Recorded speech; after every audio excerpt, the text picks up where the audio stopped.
Well, good evening, everyone. Welcome.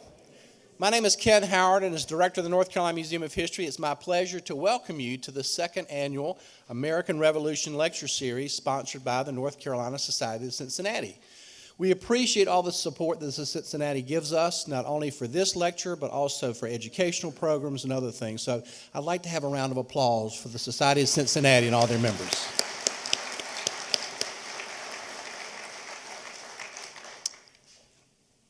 The era in American history that witnessed both the American Revolution and the founding of the American Republic is one of the most important periods, not only in the history of our nation, but of humankind.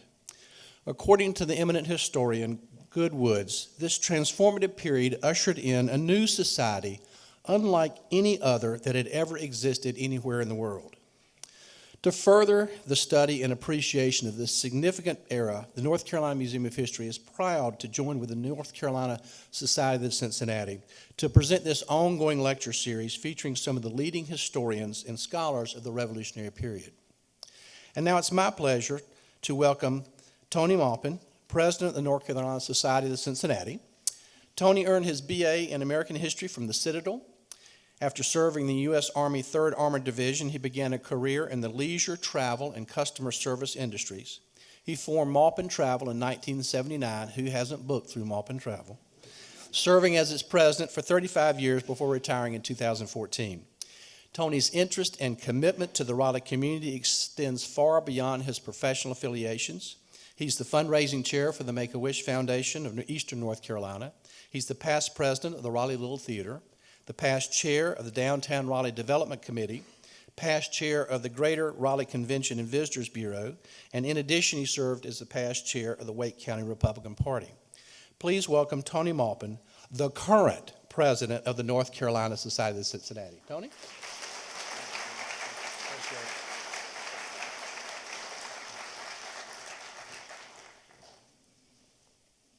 Thank you, Ken. Before I get started in my remarks, I'd like to thank Teddy Spilolopoulos, who was Assistant Scoutmaster for the Color Guard this evening, and the 6 Scouts who participated. They're with Troop 104, Elk Lodge in North Raleigh. And it's all part of our mission statement, getting these young men involved and encouraging them to learn more about American history, and we're very happy to have them here today.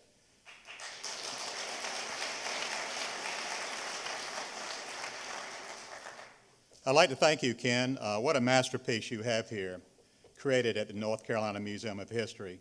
It's without a doubt one of the premier history museums in our country. As we're sitting here today, we're so proud to call this place our home. Museum attendance is up, approaching over 500,000 this year. Any one day, you'll see hundreds of 4th graders coming through these halls and visiting some of these wonderful exhibits. If you have time, do stop by and visit the award-winning North Carolina and World War I exhibit. It's the most visited exhibit ever in the museum history.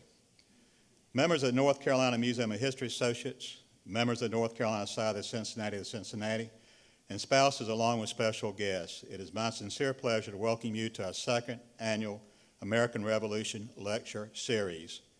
Perhaps some of you attended our first successful lecture series last year, and if so, welcome back. For others of you, we have a real treat for you this evening. As the oldest military hereditary organization, the mission of the North Carolina Society of Cincinnati has become the leading advocate for the memory, ideals, and legacy of the American Revolution here in North Carolina. Our brotherhood has a great purpose. The following lecture will be one of the many ways in which we hope the vast event will always be remembered. Yes, the revolution is the revolution in which our ancestors fought, bled, and died, for that we may have that independence that we so cherish today. By being here this evening, we invite you to be part of that movement. We imagine a future in which all Americans are inspired by the American Revolution and the principles by which we were founded. Ken, thank you again for allowing our North Carolina Society of Cincinnati to partner with the Museum of History to help us promote our dual missions. I know each of you immensely enjoy our second lecture series.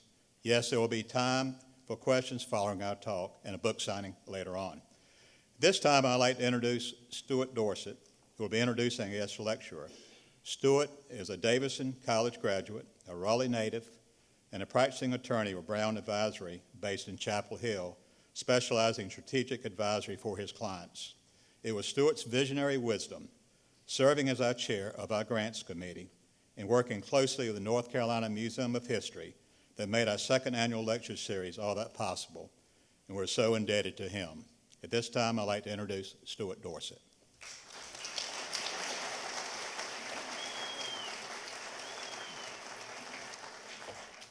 Good evening. It's my pleasure to introduce our speaker tonight, Nathaniel Philbrick. Nat grew up in Pittsburgh, Pennsylvania, and got a degree in English from Brown University, and then had the good sense to come south and attend Duke University, where he was a James B. Duke scholar and received his M.A. In English literature, in American literature. His subject tonight is his newest history, in the hurricane's eye, the genius of George Washington and the victory at Yorktown. This book picks up on the book that he lectured to us on last year, which was Valiant Ambition, telling the tale of the remarkable year leading up to the siege of Yorktown and the finale of the American Revolutionary War. Mr. Philbrick has been widely recognized for his work. He's received numerous prizes and awards, including the Samuel Eliot Morrison Award from the USS Constitution Museum, the Boston History Museum from the Bostonian Society, a Lifetime Achievement Award from the New England Historic Genealogical Society, and many others. He has received honorary doctorates from the Massachusetts Maritime Academy and the Roger Williams University. Mr. Philbrick and his wife, Melissa, live in Nantucket, which is appropriate for someone who has long been passionate about the sea and sailing. He was Brown University's first intercollegiate All-American sailor in 1978, the same year that he won the Sunfish North Americans in Barrington, Rhode Island. In addition to working as an editor at Sailing World magazine, he has written and edited several books about sailing and naval history, including the New York Times bestseller In the Heart of the Sea, which won the National Book Award for Nonfiction, and Sea of Glory, which won the Theodore and Franklin D. Roosevelt Naval History Prize and the Albion Monroe Award from the National Maritime Historical Society. Nat Philbrick's writing has appeared in Vanity Fair, the New York Times Book Review, the Wall Street Journal, the Los Angeles Times, and the Boston Globe. He's also appeared on The Today Show, The Morning Show, Dateline, PBS's American Experience, C-SPAN, and NPR, which should give you great comfort because it indicates he is, in fact, a terrific speaker. We are proud and pleased to have him back for the second of our American Revolution speaker series. Please welcome Nathaniel Philbrick.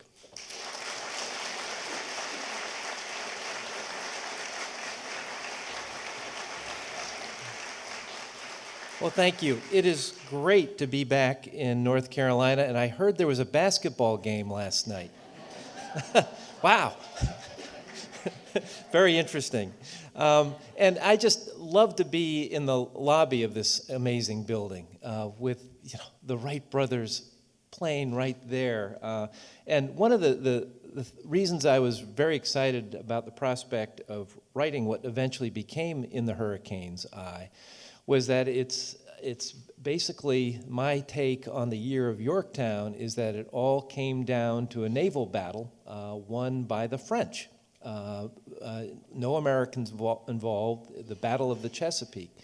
And I think we look back and think of the tall ships of that era, the ships of the line, as sort of quaint and, oh, wasn't that nice? But the reality is these were the most sophisticated technological creations on the face of the earth in the 18th century. Things like the airplane would later change our perception of the sea and all that. And in this book, I really wanted to take the sea where it properly belongs when it comes to the story of the Year of Yorktown. The sea should be at the center of things because the Battle of Yorktown would be a virtual fait accompli based on that battle. But first off, I have to just tell you, I never thought I was going to write 3 books about the Revolution. You know, most of my books up until this time are about group communities under enormous stress, whether it's a crew of a whale ship that's been rammed by a whale, forcing them to take to their whale boats and resort to survival cannibalism, or a crew, a ship full of 102 pilgrims bound for an unknown coast in winter, or a cavalry in the middle of Montana on their way to a historic confrontation with the Lakota. I'm interested in what happens to groups of people under enormous stress, and particularly when it comes to the leadership issues that emerge from that.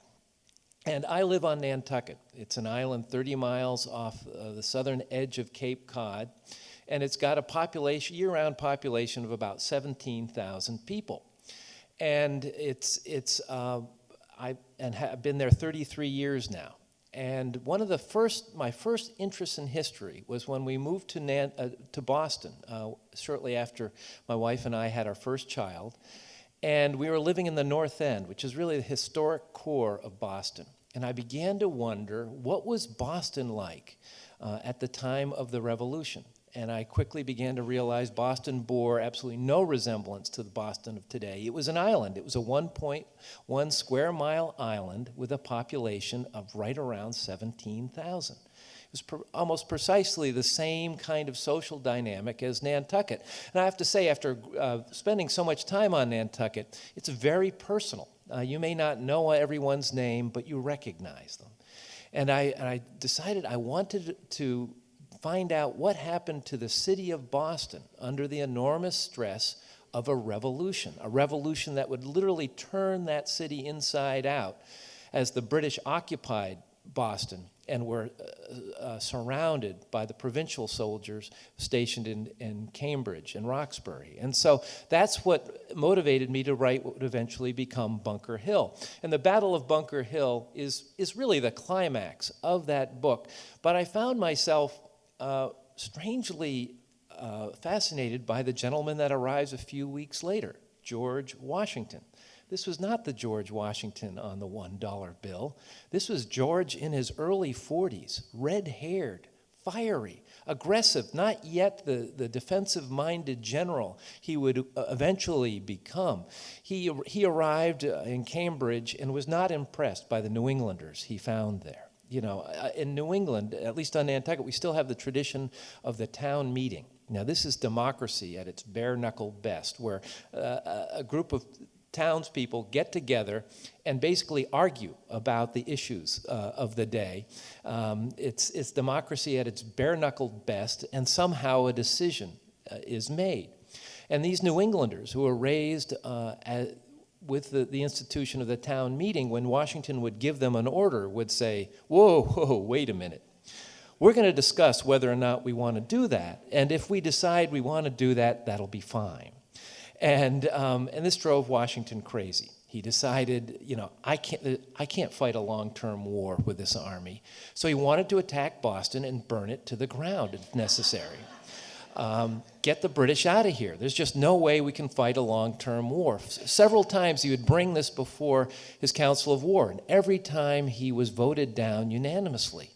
This was not the George Washington I had grown up with. I needed to follow George into what would happen with the rest of the Revolution. And my next book, Valiant Ambition, which I spoke about last year, as you may know, is about the middle years of the Revolution. I wanted to follow George Washington, but who to pair him with? Benedict Arnold. Washington was destined to become the one man capable of holding the country together. Arnold, 4 years into the conflict, would decide he was the one man destined to try to tear that country apart. And that book traces their two careers, with Washington at his lowest in the very beginning of the war, soon after Bunker Hill in New York in 1776, when he is outgeneraled completely during the Battle of Long Island. It's his lowest point. He's eventually forced to retreat all the way to the Pennsylvania side of the Delaware River. By that time, 75% of his army has deserted him. It's about as bad as it gets. And what's terrifying is that there's another large British force about to come down from Canada, and Benedict Arnold would fight them on a naval battle on Lake Champlain to the north, in what's now Vermont, between Vermont and New York, and fight the British to a draw, a miraculous achievement that would convince them to delay taking Fort Ticonderoga till the next year. Washington had lost New York, but Benedict Arnold had saved America in the fall of 1776 by preventing the British from taking the corridor of water that extends from New York all the way to Canada when you bring in the Hudson River and Lake Champlain. And so I wanted to follow what happened to their careers over the next 4 years. And that book ended with Arnold's unsuccessful attempt to surrender West Point to the British in the late summer of 1780. West Point, of course, is right on the Hudson River. It all comes down to rivers. This was waterways. This was before multi-lane highways. This was when, if you were going to transport a group of people, you had to do it by water. And water would ultimately define what would happen at the conclusion of this war. And so Valiant Ambition ends with Arnold's defection. In the Hurricane's Eye begins right there, right when that happens. Washington is just trying to recover from the aftershock of Arnold's betrayal. He took this very personally. As he said to Lafayette, the kind of surrogate son, he said, "Whom can we trust now?" when he heard of Arnold's betrayal. And Washington is stuck on the Hudson in a stalemate with the British, who are stationed in New York under the commander, Sir Henry Clinton. He's been there for years now, a standoff.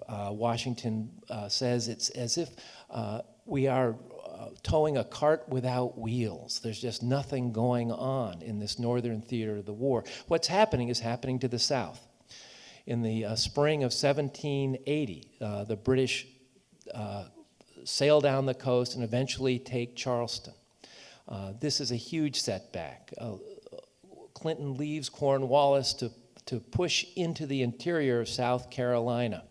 In August, there's the Battle of Camden in South Carolina, where the hero of Saratoga, Horatio Gates, is completely humiliated, literally runs from the battlefield for more than 100 miles. And this is terrible news. Washington sends the general upon whom he has come to trust the most, Nathanael Greene, that fighting Quaker from Rhode Island. On Nantucket, we like our fighting Quakers. And he would send Nathanael Greene south in an effort to contain Cornwallis.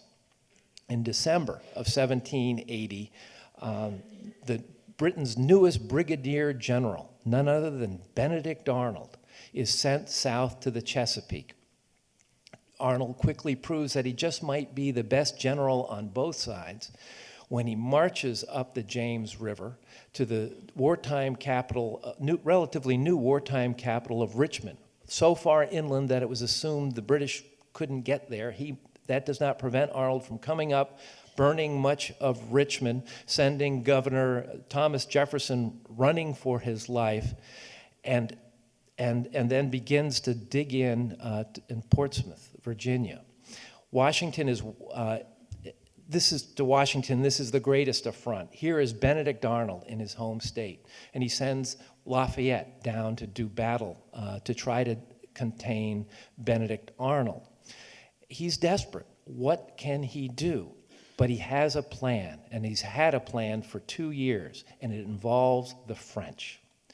With the Battle of Saratoga, the French have entered the war in 1778. And what Washington recognized immediately was he didn't necessarily need the French army. What he needed was the French Navy. Britain had a stranglehold on the American coastline. Britain was the preeminent naval power in the world. And it made it they had what was known as the ship of the line, what I was referring to earlier. Ship of the line, these were massive ships of their day.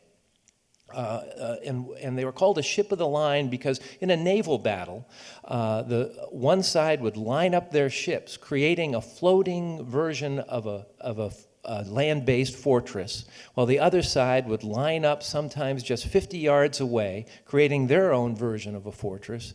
And then the two sides would just wail away on each other. Their cannons firing cannonballs that were 20 pounds up to more than 30 pounds, capable of hurling these cannonballs more than a mile. But often the fighting was very close. By the late 18th century, it had been determined that a 74, that meant it had 74 cannons, was the optimal size of a ship of the line. These were magnificent vessels. They had between 500 and 750 men. It took 2,000 oak trees to build one 74. That's 75 acres of forest. If one of these ships of the line had more cannons than all of Washington's army at the beginning of the war, if one of these ships sailed into an American port, the people had nothing they could do but surrender. And these ships also allowed the British to move their armies very quickly up and down the coast by water. That's how Benedict Arnold had struck like lightning in the Chesapeake by sailing down the coast from New York. Washington realized that the only way he was going to deliver a blow to the English that would force them to the negotiating table was with the help of the French Navy. France was second in terms of had always been the second tier to England, and they had suffered a humiliating defeat in the previous decade in the we call it the French and Indian War, also referred to the 7 Years' War, in which the French had been forced to cede Canada. Their ally Spain had lost Florida and Alabama to the British. And the French, even before that war was over, launched a campaign of what they called revanche or revenge. They wanted to get back some of the status they had lost during that war. And they realized it was their navy that they had to make better. And so they created a naval academy that still exists in Brest. They applying the Enlightenment ideals. They studied naval warfare analytically.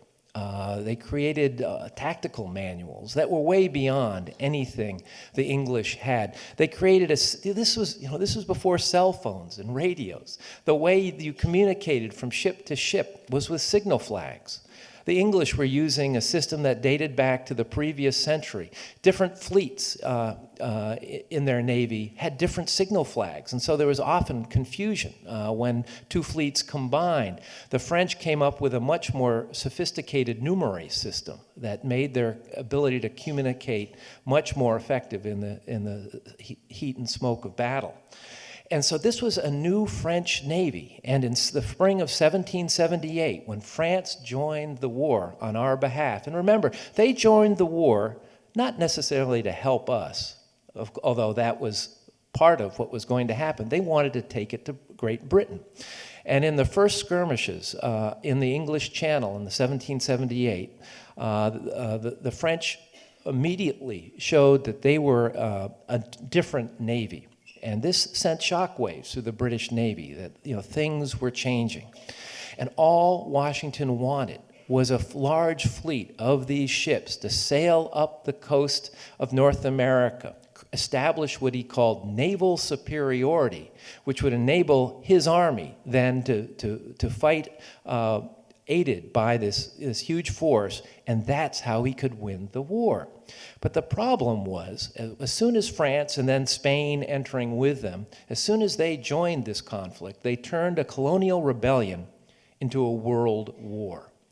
And, we Americans think of the 13 colonies as the jewel in the British Empire's crown. Unfortunately, where the money was to be made was not in North America. It was in the Caribbean, the Sugar Islands. France's island, what we now call Haiti, supplied a third of its imports and its wealth. I mean, these are tremendously profitable islands. And as soon as France entered the war, the French sent their navy to the Caribbean. The British did likewise, and soon they were duking it out in those islands. The British would take St. Lucia. The French would respond by taking Tobago, back and forth. And they showed little inclination to send those warships north where Washington needed them. At one point he wrote, "It's as if a chasm has developed between me and the French Navy. You know, when will they come up here?" And by the fall of 1780, as he sat there in a stalemate with Henry Clinton in New York, he was just in despair as to what was going to happen. And then that fall, in the fall of 1780, things began to happen in the Caribbean that would change everything over the course of the next year. You know, last summer and fall, we had a pretty bad hurricane season. Well, it was nothing compared to the hurricane season of 1780. My book, in the first chapter, begins by following the British frigate Phoenix. Frigate was smaller than a ship of the line. They were smaller, faster. They operated the eyes and ears of the fleet. And my book begins with the frigate Phoenix between Cuba and Jamaica. Spain in Havana wanted to attack Florida and to Pensacola and take Florida back. And they were preparing a huge fleet in Havana to sail for Pensacola. And the Phoenix is observing this and taking notes and on its way back to British-held Jamaica when it's between these two islands and the wind begins to build. Soon it builds to hurricane strength. They're forced to reduce all sail. They're under bare poles, and they're jibing back and forth between Jamaica and Cuba at night. It's absolutely terrifying as the wind continues to build. Soon it builds to such strength that they decide they're going to have to chop down the mast. Just as they're about to do that, a huge sea breaks on the ship's deck and hurls many of the men overboard. Eventually, the ship is thrown onto the southern coast of Cuba, stern first. It's at night. The men are up on the quarterdeck, hanging on for dear life as the ship is being pounded against the rocks. Eventually, daylight comes. They realize there's only 50 yards between the stern and this rocky coast. They throw out a line. They're able to get across. They save themselves. They put together one of the injured rowboats, and some of them make their way to Jamaica, come back with rescue ships, and they're saved, only to learn that in Montego Bay, every vessel, every structure there was decimated by this hurricane. This was a bad hurricane, but it was just the beginning. And I'd now like to read a passage from the first chapter of In the Hurricane's Eye. On October 10th, soon after the hurricane that got the Phoenix, what came to be called the Great Storm of 1780 hit the island of Barbados. By the following day, virtually every house, including those built of stone, had been leveled to the ground, and 6,000 inhabitants were dead. Many of the cannons at Fort James were hurled more than 100 feet through the air. The extraordinary surge of water and wind carried a ship so far onto shore that it landed on top of the island's hospital. The hurricane-whipped rain stripped the trees of bark, indicating the winds at Barbados must have exceeded 200 miles an hour.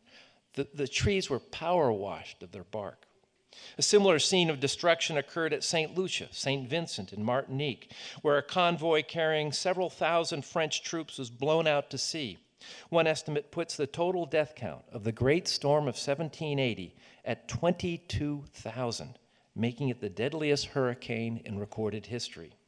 And then, on October 18, 2 days after a Spanish fleet of 74 ships bearing 4,000 soldiers under the command of General Don Bernardo de Galvez departed from Havana to attack Pensacola, a third hurricane struck.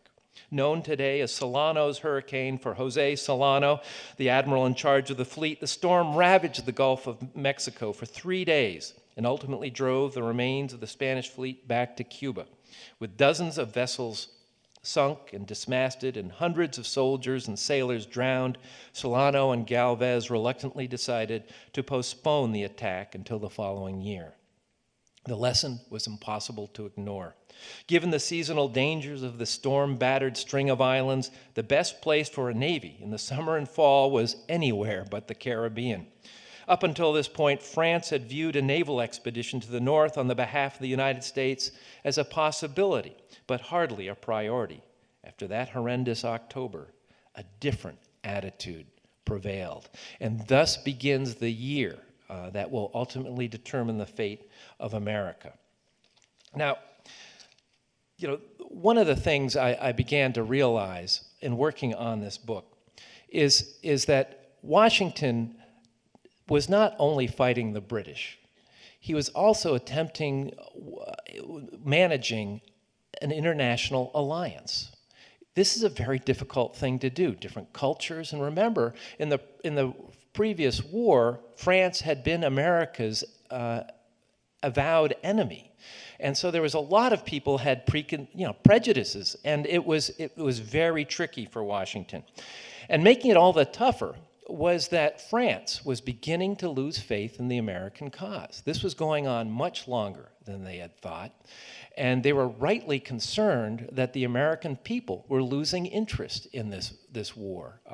Washington was recruitment levels were disastrously low. We had set out on this revolution because we didn't want to pay the British taxes. Well, we didn't want to pay the taxes to pay for Washington's army to win our freedom. It was withering on the vine. France feared, and quite rightly, that Washington might not be able to put together any kind of army in the spring of 1781. And so by this time, there was a small French force, well, a significant French force of 5,000 soldiers and a small fleet in Newport under General Rochambeau that had arrived the previous summer. Unfortunately, they had been bottled up by the British Navy that had just as a blockade, very similar to what the British would do at the Naval Academy, the harbor at Brest across from England. And they had not been a factor in these months. And so, it was very frustrating for Washington. But Rochambeau was told there were plans to bring a large naval force over from France in the winter of 1781. But Rochambeau was instructed not to tell Washington where that fleet was, because the French were concerned that if the American cause should just fall apart, that fleet would be used to evacuate Rochambeau from Newport. Can you imagine if that had been the case, if the fleet had just simply sailed away? So Rochambeau was instructed not to tell Washington where Admiral de Grasse and his fleet of almost 30 ships of the line were located. Washington and Rochambeau have a meeting in Wethersfield, Connecticut in the spring of 1781. Washington felt that if a French fleet should arrive, they should attack the British in New York, where there were more than 10,000 British soldiers. Only there was there a large enough British force where American victory would force the British to the negotiating table. There had been Benedict Arnold in the Chesapeake, of course, but who knew what was going to happen? So Washington wanted them to go to New York. But things had been happening in North Carolina. Cornwallis had the great victory at Camden. Nathanael Greene is sent down. And one of my favorite parts in writing this book was to describe what the game of cat and mouse that went on between Nathanael Greene and Cornwallis in North Carolina. The epic race to the Dan, when Cornwallis sets out on a race pursuing Greene's army across the breadth of North Carolina. Cornwallis burns his supply wagons so he can move with greater speed. Meanwhile, Greene realizes that the rivers that cross North Carolina can work to his tactical advantage. If he can beat Cornwallis to a river, he can take the boats, get his army across, and then keep the boats on that side, and making it impossible for Cornwallis to follow him, demanding that Cornwallis go to a shallower part of the way and giving Greene more time. And so on they went in the race to the Dan. Eventually, Greene would make it across into Virginia, where he would swell his army with militiamen, and the two armies would go at it in the Battle of Guilford Courthouse in March of 1781. Cornwallis would claim victory because he was on the battlefield at the end, but Greene had dealt a huge blow to the British Army, basically eviscerating his best officers. Cornwallis would be forced to retreat to Wilmington, North Carolina to recruit. And what he should have done was go back to Charleston and prevent Greene from rampaging across South Carolina, which he would ultimately do. But he saw that as a reversal, as a retreat. So he went on the attack into Virginia, replaced Benedict Arnold, and was now in Virginia. And so there was Cornwallis with a larger army. And the French said, well, why don't we go to, the French were interested in the Chesapeake. They had fears about getting into New York Harbor. Rochambeau listens to Washington saying we should go to New York, says, okay, I agree with you, but they would then write a letter to Rochambeau saying, Washington wants to go to New York, but I think we should go to the Chesapeake. Meanwhile, throughout that spring, Washington hears nothing of the French fleet. You know, where are they? Where are they? Finally, he reads about it in the June newspaper. Confronts Rochambeau. He says, look, what's going on here? Okay, yes, you're right. The de Grasse is down there with 28 ships of the line, and I told him you wanted to go to New York. Okay, it's August 14. By this time, Rochambeau's army of 5,000 men has marched from Newport, Rhode Island, to outside New York, where they've combined with Washington's army.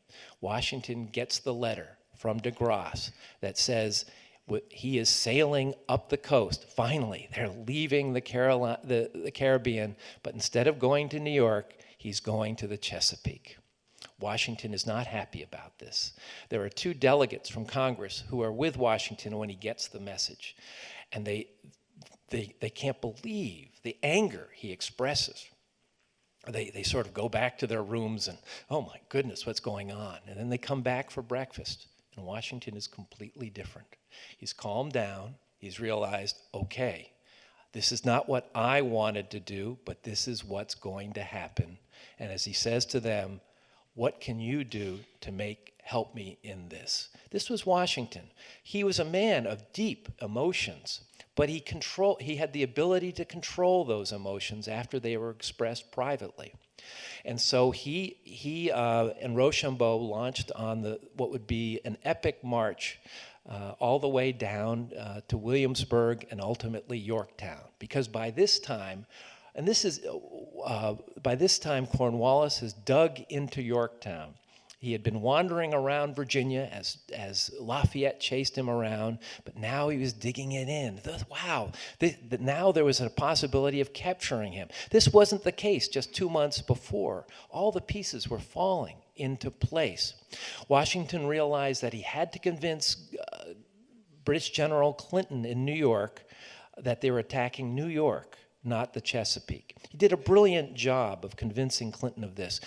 Washington and Rochambeau and their armies are in Philadelphia by the time Clinton realizes, oh my gosh, they're not attacking me, they're going for Lord Cornwallis. Meanwhile, Washington has heard nothing about French Admiral de Grasse. He should have arrived in the Chesapeake by now. Where is he? He rides on towards Elkton at the head of the Chesapeake to help load up the troops and armaments into the small fleet that will be sailing down the Chesapeake. When he gets a dispatch, it's a message that says, Admiral de Grasse and 28 ships of the line have just sailed into the Chesapeake.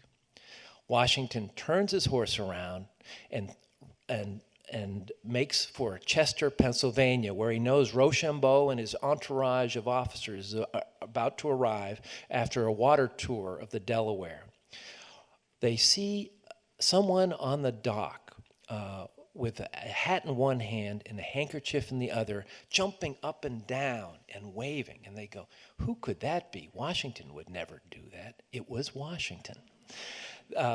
Rochambeau disembarks. Washington wraps him in a great big hug. Now, Washington was not a hugger. And he is just so happy. Finally, the impossible has happened. Cornwallis is dug in at the end of a lonely point between the York and James River. A huge fleet has sailed into the Chesapeake, giving the Allied forces naval superiority for the first time in the war. Things are finally looking up. On they go. They go down the Chesapeake. Washington and Rochambeau arrive at Mount Vernon. Washington hasn't been home in 6 years. He has grandchildren he's never met.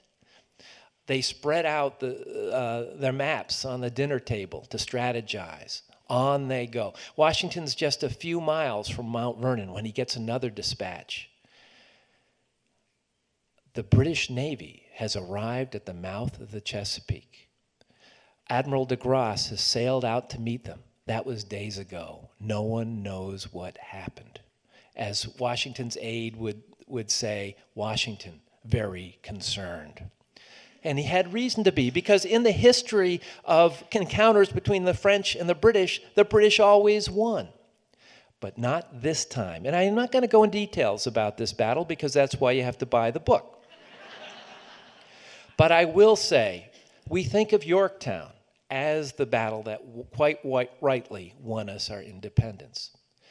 But without this French-British battle, naval battle, none of that would happen. The British had coming down from New York with their own large fleet under Admiral Thomas Graves. Their intention was to rescue Cornwallis and take him out of there. If that had happened, there would have been no Yorktown. They would have sailed back up to New York, deposited that army, attacked West Point, run roughshod around New York, leaving Rochambeau and Washington with an empty trap. It would have been a disaster.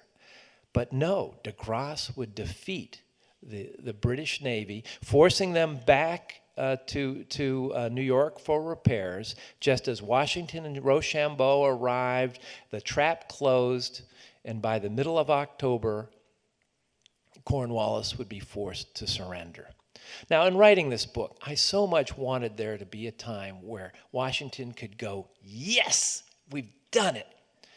But soon after this great victory, he learns that his stepson, Jackie Custis, has come down with camp fever and is on the verge of death. He arrives at the home where he is just before Jackie dies. This means that as America is celebrating, Washington and Martha are at Mount Vernon in mourning.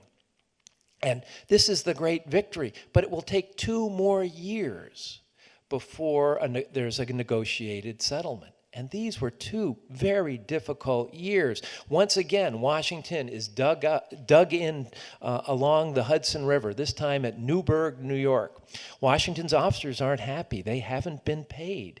And the Continental Congress shows no interest in coming up with the money. They didn't have the ability to tax the American people. And once again, the American people the states were not willing to come up with the money. And they're getting restless. At one point, his officers are threatening to march on Philadelphia and force the Congress to address their needs at gunpoint. This would have been the end of the Republican experiment known as the United States. Washington goes before this known as the Newburgh Conspiracy. Washington stands before his officers, delivers a very emotional speech. His officers stand there unmoved. And then, Washington by this point had just turned 50, and like a lot of people turning 50s, he's having trouble reading the written word, and he's just gotten his first pair of spectacles, but none of the men have ever seen him in it.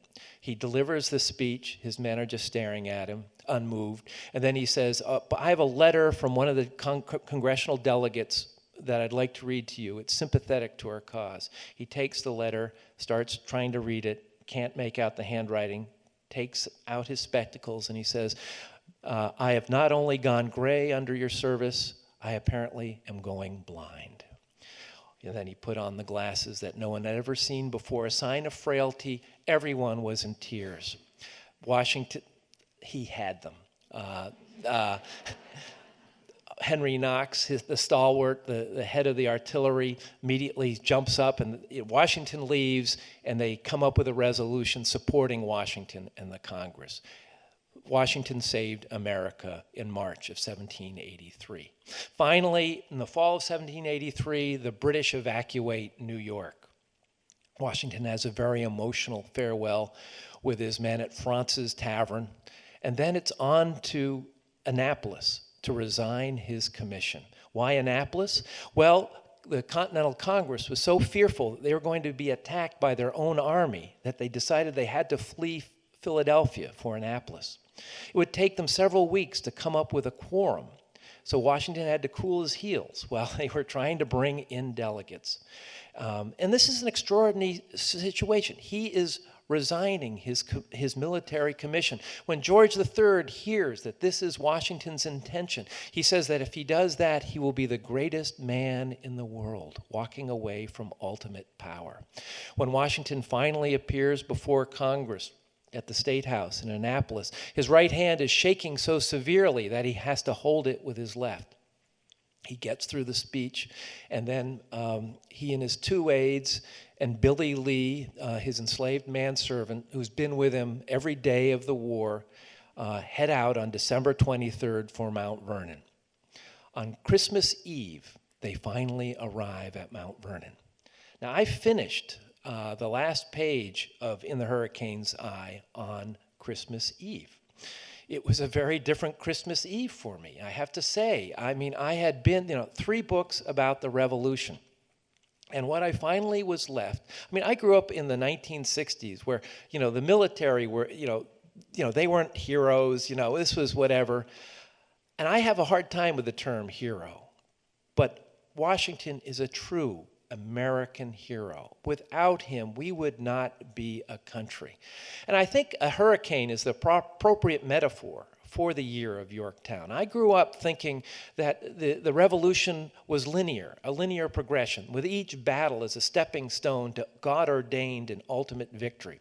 As Washington knew better than anyone, it wasn't that way at all. It was much more like a storm, circulating forces beyond anyone's control, that random events that somehow came together, and the one person in America holding America together with the centrifugal forces threatening to throw everything away was Washington in the hurricane's eye.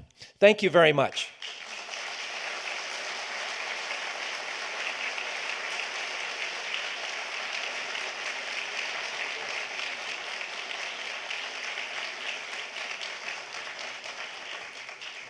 We have time for some questions, if you... Yes? We'll pass a microphone to you. We're actually streaming this program live and recording it, so if you'd be patient and just let us get you the microphone, that way everyone gets to hear the question. Could you speak a little bit more about Billy Lee? Yeah. I think in today's climate, it would be great to know about that. Yeah, well, Billy Lee was, the one person with Washington literally every step of the way. And he was, before the war, he was, regularly, Washington was a great fox hunter. And so I think they both fox hunted. He was terrific in that regard. And Washington was very loyal to him. In the years after the Revolution, Lee would injure both his knees to the point that he really was immobile. But when it came to Washington's inauguration in 1789, Lee wanted to be there. And so as Washington made his way to which was then the temporary capital of New York, Lee got there as well eventually. And it was a very special bond between them. And he appears in at least one Trumbull painting, and he was it was a special, very personal bond between them. Yes. You wrote in your book about the aftermath of Cornwallis's surrender, including the dinner that Washington held just after the surrender, in which he invited the British officers to the dinner, which surprised me to read. And you wrote, I think, that he was shut out of the relationship between the French officers there and the British officers, that the French and the British were very almost chummy at this dinner. Was that relationship with the French, was that true going forward for Washington, not just following the dinner, but in the days and weeks after that? Did he have that kind of a adversarial relationship with the French officers after that? You know, it's interesting. It was the alliance that saved America, but it wasn't an easy alliance. You know, as I said earlier, there were profound cultural differences, a lot that had to do with class. The French officers were from French aristocracy, and the British officers were from British aristocracy, and you know they had similar breeding. At one point, a Hessian officer who was at that dinner overheard an American officer complaining about this, and the French officer said, "Well, you know, they're gentlemen compared to you Americans," and you know, so I think you need to appreciate that it wasn't all sweetness and light. It wasn't this ideal partnership. It was very pragmatic relationship, and there are a lot of prejudices on both sides that had to be overcome for it to happen. And I think one of Washington's great strengths, I mean, this was an extraordinarily frustrating year for him because several times it was clear the French had their own agenda. You know, they were calling the shots, even though he was the nominal commander-in-chief of the alliance. And so there, you see him. I was amazed at how emotional he was in this year. Once again, there's at one point he and Hamilton, who was, you know, his chief aide, go at it at headquarters on the Hudson. Washington, this is just before Lafayette is sent down to deal with Arnold. Washington had an upstairs office, and he said to Hamilton, "I need to speak with you." And Hamilton had to get a dispatch downstairs. He said, "I got to deliver this. I'll be right back." Hamilton runs into Lafayette, who wants to talk, and Hamilton's saying, "No, I got to get back up there," and he's delayed. And when finally he goes upstairs, there's Washington standing at the head of the stairs in a towering rage, and he says, "You do me a disservice, sir, for making me wait this long." And Hamilton, who has been chafing under being in the shadow of this extraordinarily charismatic man, says, "If you think so, we part." And that would be the end of one of the great collaborations of the war. Once again, Washington,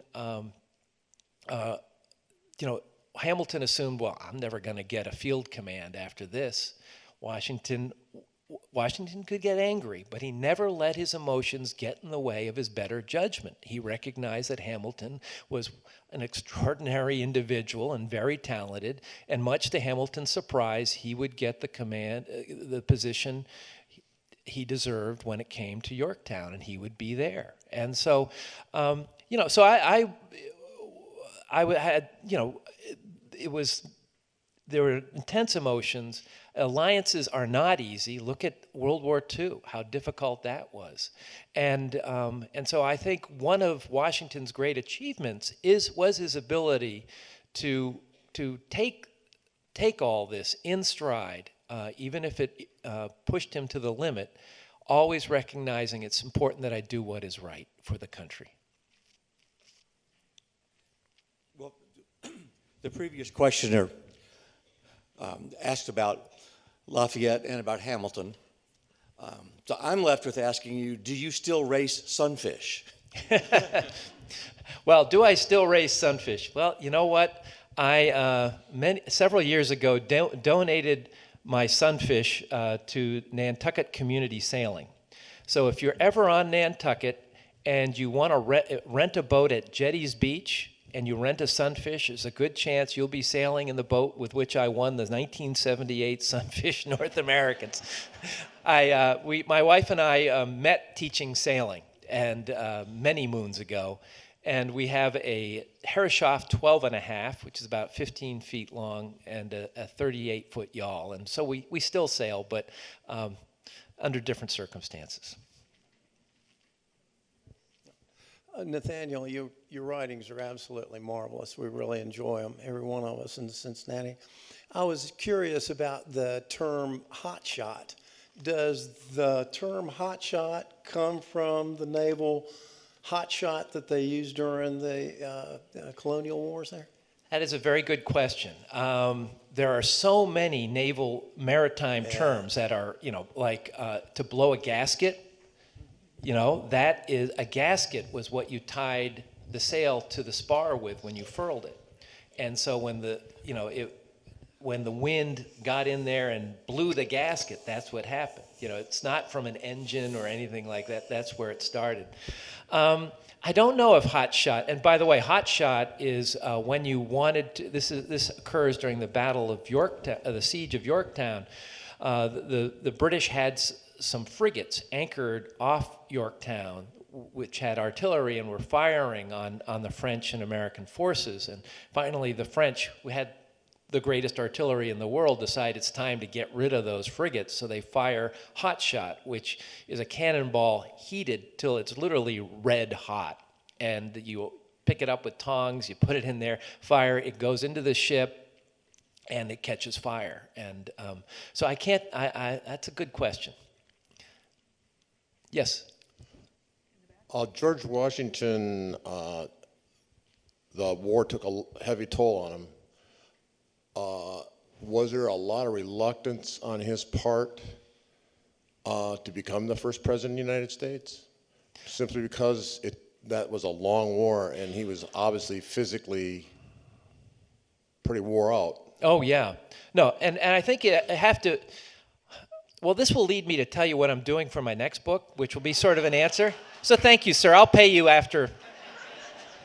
Well, okay, so I've written 3 books about the Revolution, which has been one of the most fascinating deep dives of my writing career. And what I really liked about it was, it sort of started in New England, moved to the Middle States, and then took it south. But I've had enough of bloodshed and violence for a while, but I just cannot kick Washington. He is just so fascinating. And when Washington became president, he realized he was the leader of 13 essentially independent states. There was no sense of nationhood. When a Virginian said my country, he meant Virginia, not the United States. So Washington decided he needed to go on a multi-leg road trip. He needed to visit all 13 states. And so he went as far north as Portsmouth, New Hampshire, as far south as Savannah, Georgia. He did not, this was not an Air Force One.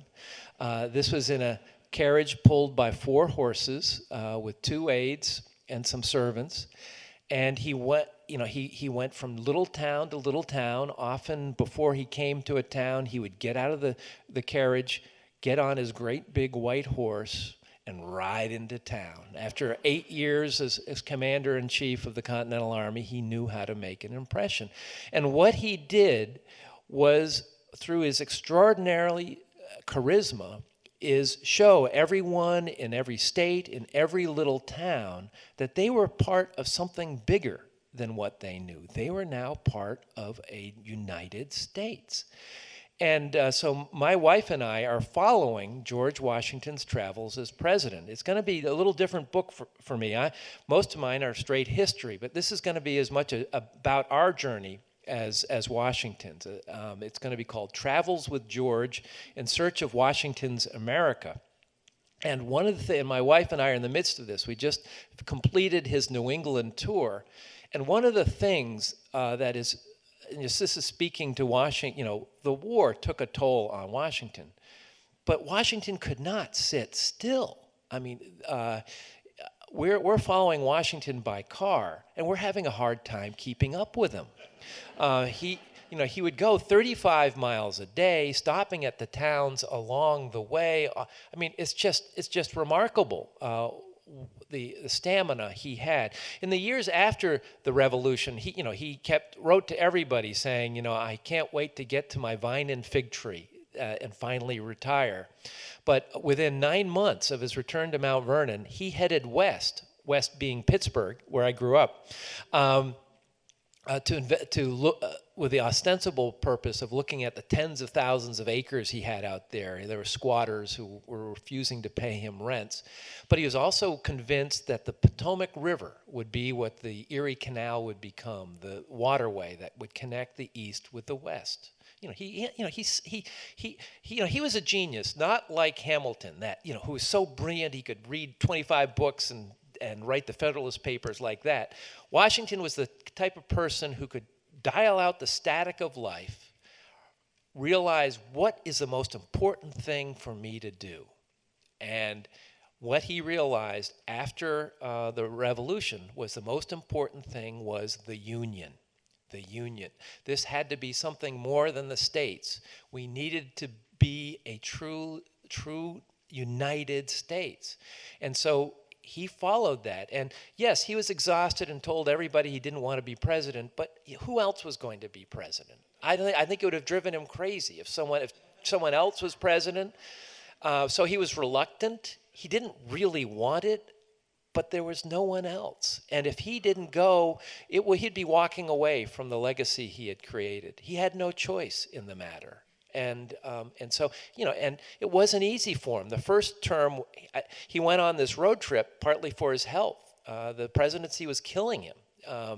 He had several very bouts with death in the first few years, and by going out on the road, his health would come back. And the second term was very difficult as the party politics would enter it, and it wouldn't be a fun thing. He would end and sort of in disgust. But the thing about Washington is, he always ended up doing what was right for the country, even if it wasn't something he necessarily wanted to do. Yes.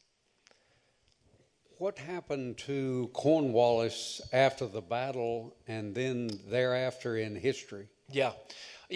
In my book, I have an epilogue in which it's a series of mini bios of what happens to the characters after the fact.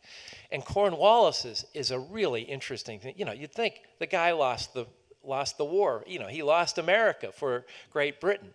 No. I mean, what the perception back in England was, it was all Sir Henry Clinton's fault in New York because he didn't give Cornwallis his promised support. The fact is, Cornwallis was in this situation as soon as the French Navy arrived. He should have pulled the ripcord and headed to North Carolina. He had that option. But he just sort of hung in there. Washington was dumbfounded by his passivity, he called it. It was a really head-scratching kind of thing. And Cornwallis was beloved by his men, and he could play the press pretty well. And so Clinton became the goat of all this. There would be a pamphlet war back in England. And by the way, Cornwallis and Benedict Arnold would be on the same ship back to England. And they would become friends. And in fact, Cornwallis would help Benedict Arnold's kids in getting into school and military appointments later on. But Cornwallis comes back and he's a hero. And he's given command of the military forces in India. And in India, he does everything he doesn't do in America. He's brilliant. He does great. And then he ends up, he comes back to England and is sent to Ireland to help that situation. Eventually, he's sent back to India and will eventually dies in the northern corner of India. And so, it's one of the great ironies when you look at what so much of what happened in that final year of Yorktown was a result of his insistence on going on the aggressive when if he had just played the rope-a-dope and just hung in there, it probably all would have fizzled out and France would have left in disgust and we would be all speaking with English accents. So, Yes. Yeah. So it's fascinating to hear about Washington just kind of being frustrated while the French fleet, they're in the Caribbean. He would rather have them be much farther north up the coast. So can you talk about the formal authority that Washington was supposed to have in the context of this alliance? And then beyond that, with the lack of any kind of strong central government, who was authorized to sort of speak on behalf of the country in negotiations with the French government? What was the authority structure supposed to be here? Yeah, well, one thing you got to remember when it comes to international diplomacy was the amount of time it took for messages to get around. And so, there's Franklin with John Adams there at one point. Others around, but Franklin is kind of the central figure. And Franklin's kind of doing his own thing. And, because he comes back, and Congressional Congress was not a strong entity. And there would be a new president every couple of months about, it was not a prestigious, they had a hard time getting a quorum. And so it was really Franklin's kind of deal out there. And when it came to the alliance, Washington and Lafayette had a lot to do with saying, look, in speaking to the French powers that be, Washington needs to be the commander-in-chief for this to work. Otherwise, it will seem like France is just taking over this, and even if that might have been the case, and so it's a difficult process in which Rochambeau and de Grasse are pretty much doing what they want to do, but Washington is having a definite impact, and is keeping it all together, and so it's very complicated. And I think the speed of communication had so much going with it. And when it finally came to the negotiations, those guys, Adams and Franklin and others who were in those negotiations, they were very much on their own, sort of surprising Congress with some of the things that went down. And once again, as Washington would say, in the months after Yorktown, he would say, if you don't believe in a God, just look at what's happened these last 6 years. None of this should have happened given, logic and reason. And I think when you look at the beginning of this war, and I think this is where it's very important. I mean, we Americans have a sense, and I think I'm going to end with this. We Americans, sort of think of ourselves as a self-created nation. We did battle against the tyranny of Great Britain and won our freedom. I hate to tell you, but when it came down to 1781, it all depended on a naval battle in which no Americans participated. It all came down to an alliance. An international alliance is responsible for the genesis of this country. And alliances are as important today, I think, as they were at the beginning of this country, because we would not be here today without an alliance. Thank you very much.